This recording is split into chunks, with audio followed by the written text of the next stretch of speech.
Welcome back to CLE Weekend. So you think of Valentine's Day, and some couples, it's like they love it, others dread it. Now for some new couples, it's like this is Cupid's holiday, right? It can put like a budding relationship to the test. Local professional matchmaker Karin Vakakis from It's Just Lunch Cleveland is here to talk about how to navigate Valentine's Day pressures. So thanks so much for coming on. Thank you so much for having me. Let's talk pressures. Why do you think this holiday carries so much heavy pressure? And I think that planning the perfect date or gift can put a lot of pressure on people. You know, for new couples, maybe you're not sure if you should even celebrate or what to do for it. And then for more established couples, they might worry about disappointing their partner. But the key really, I think, is communication. It's true.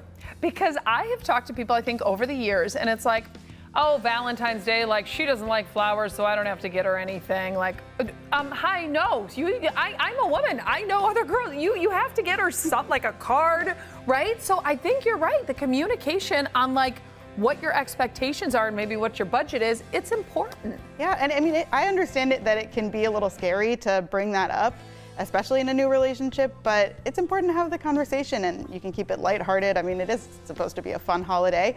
But just talk about what works for you both and make sure you're on the same page together. Does that hold true too for new relationships, like to talk about it? Or, I don't know, like what if you're not at that stage? Do you just do anyways? I think that's why it's important to talk about it. Yeah. I know it can be a little scary, it's a feeling of, Well, when you're creating a new relationship, I think communication is important either way. And I mean, again, it can be lighthearted if you want to bring it up as a low expectations and make a plan together or a small gift or whatever feels right. But I would say don't let the holiday accelerate things faster than you're ready for either. But again, communication, that's really key. Don't tell the guy you like diamonds on your second date when Valentine's Day is like a week away.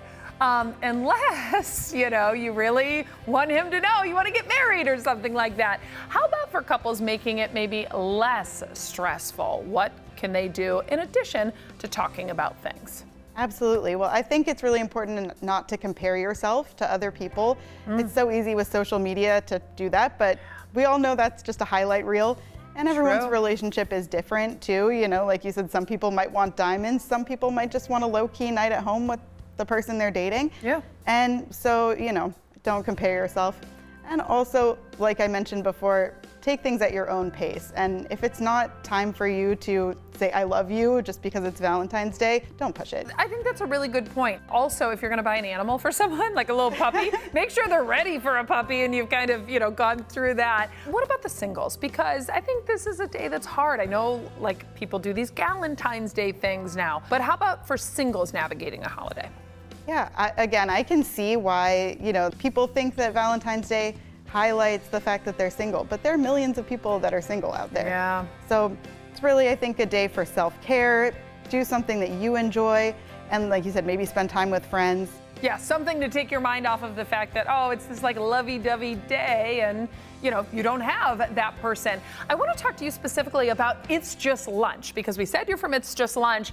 Explain what this is, what you guys do there. We set up fun, low-pressure dates, and it's a very personalized process. So we work around each person's schedule, what each person's looking for, and we know all of our clients, so it is kind of like being introduced by a friend. I love that because I have so many friends who are like, oh my gosh, what's their name? I'm gonna go look them up on all the social medias, you know, and it's like, no, you don't have to do that. With you guys, you're like, we'll make sure it's gonna be the right fit.